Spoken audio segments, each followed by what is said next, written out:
Hi and welcome to this video on pens. So the first thing that many people ask me when they want to learn calligraphy is what pens to use. There's so many on the market, and you've probably already seen from a page, this is the pen that I use.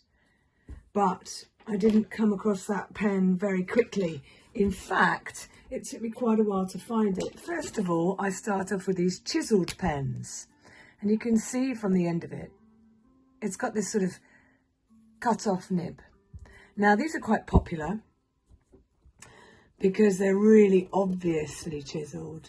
However, they don't glide across the paper very easily. And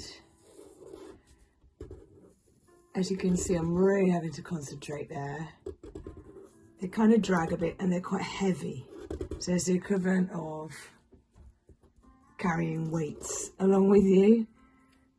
So that's one type of pen that's on offer there on the general market. You could always go for something a little bit more classic. So you could go for a dipping technique. Now, this works really well in artwork. If you see the nib here, the nib is meant to separate. So as you press down and go along, you can get a really good result. However, you'll notice that as I move along the page, the ink will start to run out, which means you keep having to dip. Now you will last probably one word at a time, so you can dip in between, and we'll be coming back to this kind of pen on one of my later tutorials. If I just keep going for a minute, you see I'm not used to using this one. It's not bad, and you do get a really nice effect. Now you can buy these usually in sets in standard supermarkets. They sell them at Christmas time for people that are keen to learn, and they've also started to sell them for brides for writing their invites. But unless you are experienced like me, it's really hard to make these behave. So look, we've got a chiseled tip here on a classic ink dip. So look at the amount of ink that lays down on the paper. It's okay. Oh, but suddenly I haven't even done one word and it's starting to run out, which means you'd have to refill in the middle of the page, and it might give you a little bit of a, see, look, it's already running out. Oh, I've gone all mad there and I put too much ink on. So in order to get any ink flow going, you're going to have to really load it up and you're going to get blobs. So I can't even cross my T's there. So let's finish off that so we know what we're at. Whoa, you see, you have to load it on, and there's not much flexibility in the tip. They do come with different tips. But as you can see, that's not the ideal result. Then you've got really incredible classic. Now, I absolutely love this pen, by the way. This is a really good Japanese illustrator's pen. Look at my messy fingers already. This is beautiful because the thin line is thin and the thick line is mega thick. But even I can't get the thin bit to be super thin.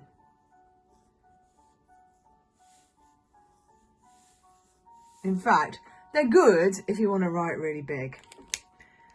These are refillable, and I do love it, but I generally tend to use it for my artwork instead of writing. And then I'm going to reveal now that you can buy this kind of pen on the market. They're called brush pens. These are particularly good by Mozart. They're called brush pens, and now we're getting to the point where I started to discover the best shape of tip to get the kind of modern calligraphy you need. So you'll sometimes find that young people have these in their pencil cases. And if you lean, we'll go back to this later, but if you lean your tip down, never writing on it like that, if you lean your tip down,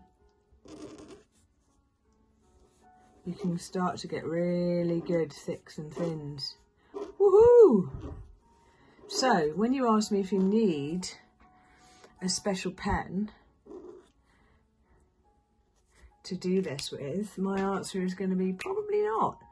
We can learn how to do this kind of writing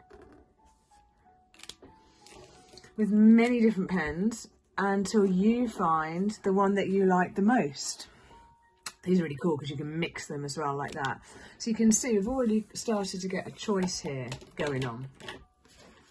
So let's switch to my favourite. It took me a while to find these. And they come in different thicknesses. So you get medium, fine and thick. If we start off with the thick pen here, you can see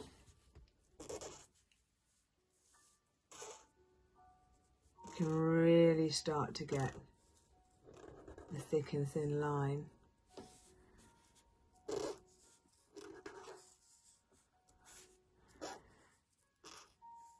Now, the purpose of my tutorials here is to begin to show you the foundations of the technique that you can use to write in this fashion. But to do that, we're going to talk about what you're thinking about when you go at it, instead of just automatically trying to use a pen that we're not familiar with. That's the thick pen. And then this one is a little bit easier to control if you're writing on a more intricate piece of work, or you need to write in a small space. As you can see, it's a little bit, it's not quite so thick on the downstroke. Oh, look at the ink is coming through from my supermarket blob. This is my favourite. And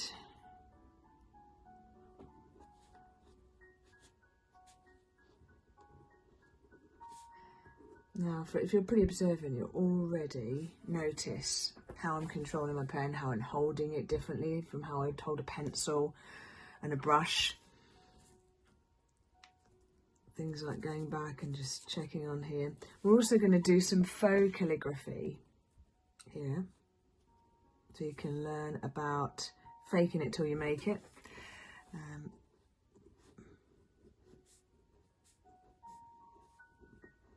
This is in real time now, so I'm rushing a bit because I want to not make this video too long. So the next video coming up will probably almost be taking things right back to basics. We'll look at how to make this kind of lettering. We'll be using this kind of lettering, and we'll be thinking about how to make it look classic. We won't be using these straight away, but this is the kind of pen I'll be going on to later. I'll catch you soon.